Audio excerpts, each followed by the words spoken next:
سلااوڕێ ساوڕێیان هیوادارم باش بن، سەلامەت بن، تەندروست بن لە هەر شوێنێکی دنیا. ماوەیەکە هەڤاڵانی ڕۆژئاوا زرت و فرتیانە لە بۆ هەولێر، بە هیوام ئەو جارەی داهات و ئەگەر هاتنەوە هەرێمی کوردستان کۆبوونەوەیان لەگە مەسعود و مەسرور و نێچیر هەبوو، داوایان لێ بکەن دوو هەڤاڵیەوە 15 ساڵ لە زیندان سزن کراینە لە هەولێر. هۆکارەکەی ئەوەیە تەنها یارمەتی ئێوەیاندایە، هیچی تکە نییە، خەڵکی ڕۆژئاوای کوردستانیش.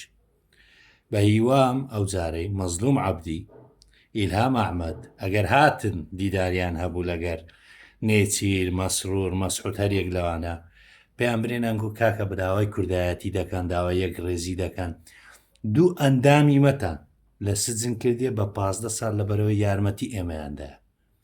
ئەگەر ئەو داوایش ناکەن، یعنی ئەرچی ئێوە چییە؟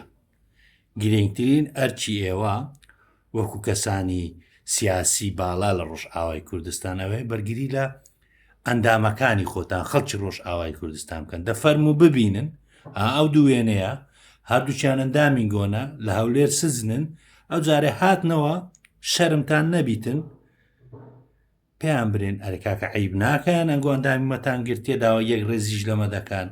هیوادارم ئەو جارێ هاتنەوە لە بۆ کوردستان، داوا لە مەسعود و نێچیریان مەسرور هەر یەکەکتان بینی، پێیان برێ کاکە دوو ئەندامی مەتان گرتیە بەریدەن، ئەگەر ئەوە نەکەن ئەریەوە چنە؟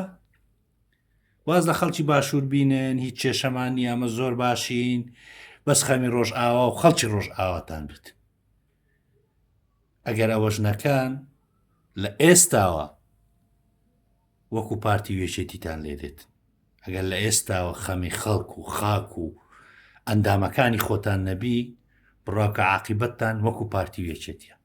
هیوادارم ئەو جارێ هاتەوە پێیان برێن دوو ئەندامی مەتان گرتیە بەریان بدەن. کاتە چی خۆش ماڵاوە.